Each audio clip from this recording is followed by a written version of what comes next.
Hello and welcome to Coherra and Cramer's Corner, TA. You can find me on Cramer's Corner, TA on YouTube channel.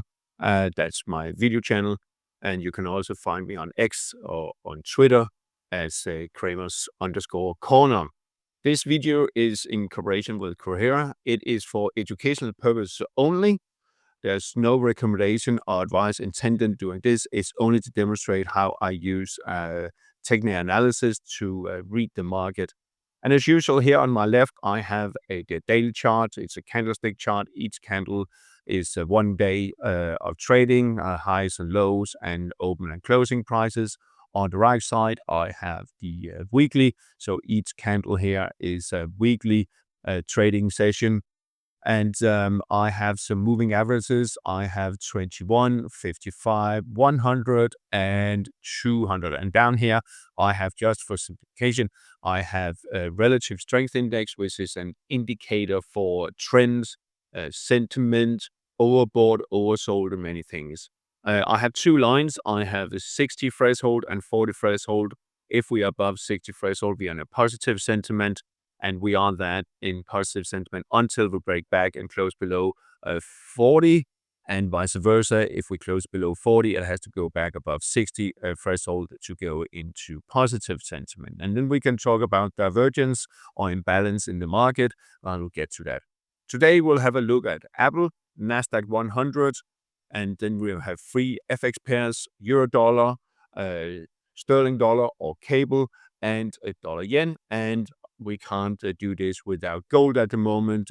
Always interesting, some development going on. But let's start with Apple, that has been under pressure and hasn't really bounced as much as the overall market and the indices. We'll see that in a minute where we are looking at the NASDAQ 100. And so here, Friday, it actually were just a few cents above 193 and a quarter.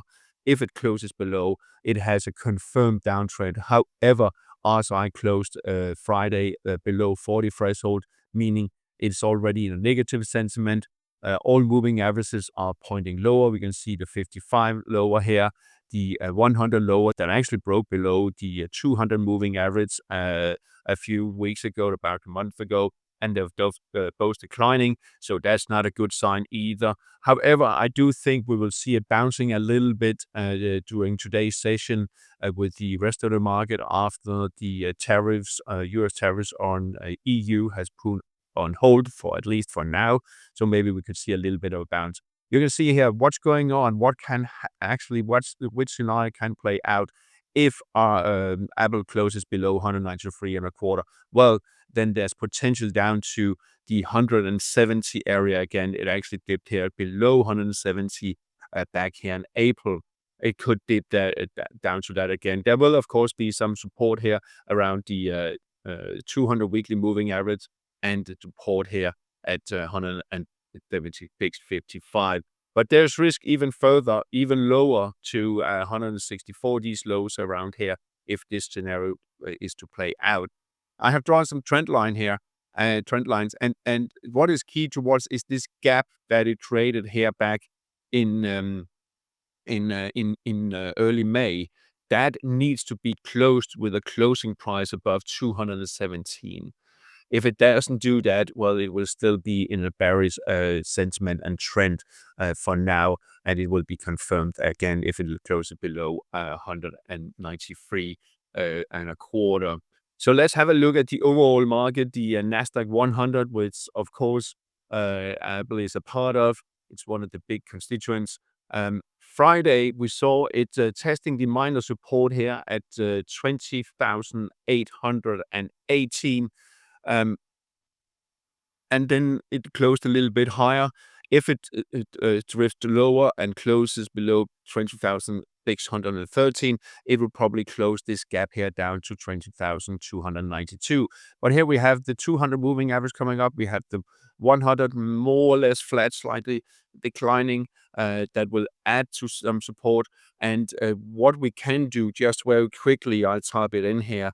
You can see that pre-market, we are actually bouncing quite a bit, about 1.4, 1.5% higher, as you can see here, Friday, this is the US NAS 100 CFD, currently calculated primarily on the future since the market hasn't opened as this video is recorded. So we could see a bounce also if it takes out 21,484, always add a little bit. Well, then a bullish trend has resumed. And we can also see here that there's no divergence on the RSI. This peak here corresponds nicely with this peak here, and it has bounced off a 60 threshold. So we could see a NASDAQ 100 to push higher if it does close above that. And there is indication we could see that. Excuse me. Also here on the weekly, we see how it bounced off this support line here at 25,993, and there is potential higher. However, on the weekly, the RSI is still a negative sentiment. It hasn't closed above 60 threshold, so that will be key for the medium-term trend. Can it actually close above 60 threshold or not? So that's what we're going to keep an eye on in the future. Now let's talk the Forex market, FX pairs. And here we have euro dollar. Let's zoom in a little bit. Currently flirting with and testing the 61.8 retracement at 113.79, so 113.80. And the resistance at 113.85. It is currently just on that resistance line. It was above this morning, but has failed to, for now, to really follow through. Also, RSI is a positive sentiment because lastly it was above the 60 threshold, never closed below the 40 here. It needs to close above 60 threshold to actually confirm and establish a new or resume the trend. But if it does, well, then it could challenge and test the 115.74 peak here and actually move higher towards 117. Let's just zoom out here and let me show you where it comes from. We have 117 and 118 at this area down back here from 2021. It is not that strong, so we could actually see a push up to 118.80 maybe if it really gets its new top here or new peak here. Cable or sterling dollar has already pushed higher Friday following through today, very close to the 136. And I think it will push higher because we're in a bullish trend. We are above the 60 threshold RSI, and we were warned about it a little bit when it broke above its falling trend lines. And that's the thing. You can draw trend lines on the RSI just as well as you can on the actual price graph. So that is also something to keep an eye on. There's now room up to 136 to 137. We have some stronger resistance here at 137.5, and that's is in the region around 200% of this correction here. But it is likely that maybe it will push to the 1764 at 136.75 shortly, and then maybe a little slip back. We have also on the weekly, you can see the RSI, also positive sentiment, and there's no divergence. So it is supported to push higher. We can also see all the moving averages are pushing higher. Also here on the daily, we have the 100 moving average. Give it a few days, then it will break above the 200 moving average, and they are both rising. Dollar yen also interesting to keep an eye on here. Again on the left side, we have the daily chart, 141.98. So 142. This support here, if it does close below it, and if RSI closes below 40 threshold, well, then expect further selling pressure. I think we will see a little bit of a bounce here, maybe up to 144. And what we could do, we could add a Fibonacci, as I'm demonstrating here, possibly up to the 38.2 retracement, 144.70.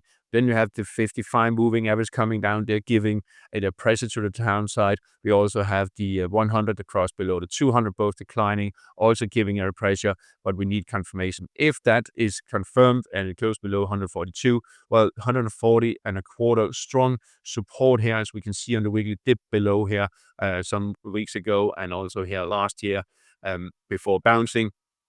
Then we could see it pushing lower, even to even stronger support here around 137. Still negative sentiment on the RSI, no divergence, indicating we are likely to see lower levels on dollar yen. Finally, of course, we have to look at gold. And it comes up here. We have gold that Friday, reached the 786 retracement of this sell-off here at 3,368, just below it, just a few cents below it. And we have a little bit of a setback here this morning. RSI is still showing positive sentiment. It has closed above its falling trend line. If it does close above 60 threshold, then I think we'll see a push towards 3,500, quite likely taking out this peak here at 34.35. So a really strong bullish trend at the moment, despite having a little bit divergence on a little bit of exhaustion mode. But for now, I think you should trust the trend. And we can also see it bounced off the 55 moving average, and that is the 3,120 as we speak, that needs to be taken out to really demolish this picture of a bullish bounce. Here on the weekly, still a positive sentiment, but as you can see, there is divergence. This RSI value there is lower than here, indicating trend exhaustion, but it hasn't been confirmed just yet. So let's see here the next few days what can actually play out for gold, whether it push higher or whether it slide back towards 3,200, 3,250. All right, that's all for me this week.